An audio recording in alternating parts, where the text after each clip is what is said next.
Shalom to you from oneforisrael.org. Who sets the rules for worship? In our day and age, we're quite protective of our freedom of choice. Our culture tells us that our way is good and true for us, and no one should judge or criticize our personal decisions so long as they don't infringe on the freedom of choice of others. In fact, the only thing that is really not tolerated in today's society is what is called intolerance. That is, not affirming that the choices and lifestyles of others are true and good for them, even if I choose to live differently. As followers of the Messiah, we too often assert our freedom of expression and choice as an ultimate value, even in our relationship with God. The Corinthian believers had a popular saying, "All things are lawful for me," by which they asserted their freedom to do pretty much whatever they wanted, even participating in pagan feasts and engaging in sexual immorality. Their gross misunderstanding of what it means to be free in Christ, based on what they considered to be their superior knowledge, led them to betray both God and His law of love, that is, seeking the best for their brothers and sisters in Yeshua and their fellow human beings. This week's Torah portion, Shmini, is found in Leviticus chapters 9 through 11. With the completion of the tabernacle and the descent of God's glory to indwell the Holy of Holies, Leviticus opens with a painfully detailed description of the various sacrificial procedures to be conducted there, followed by the ceremony installing Aaron and his sons as priests. Beginning in chapter 9, Aaron and his sons actually begin to function as priests to the Lord, offering the necessary daily sacrifices on the altar.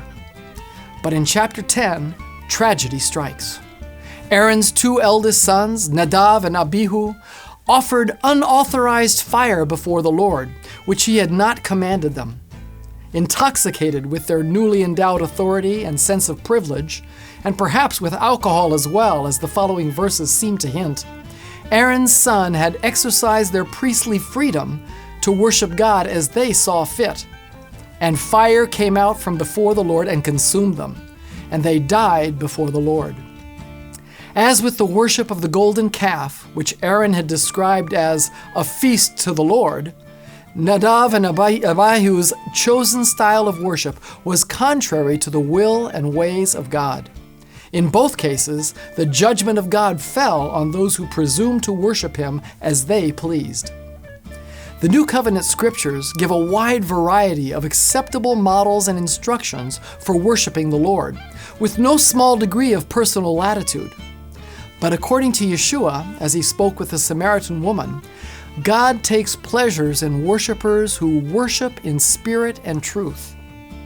We must worship Him in spirit, from the heart, and not merely with external rituals.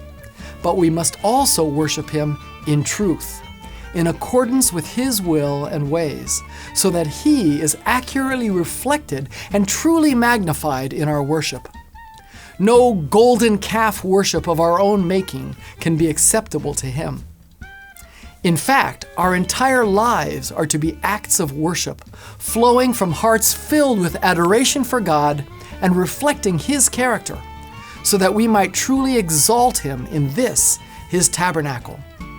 As Paul challenges us in Romans 12, verse 1 and 2, "I appeal to you, therefore, brothers, by the mercies of God, to present your bodies as a living sacrifice, holy and acceptable to God, which is your spiritual worship. Do not be conformed to this world, but be transformed by the renewal of your mind, that by testing you may discern what is the will of God, what is good and acceptable and perfect." Please join us next week for another installment of Five Alive. Wishing you God's Shalom from One for Israel. And don't forget to share. Our ministry, One for Israel, is an initiative of native-born Israelis on the forefront of media and high-tech evangelism, boldly proclaiming salvation to Israel. Raising up leaders and equipping them with the tools they need to transform our communities. We also provide humanitarian aid to Holocaust survivors with the love of Yeshua. Join us as we share the gospel in Israel. Become One for Israel.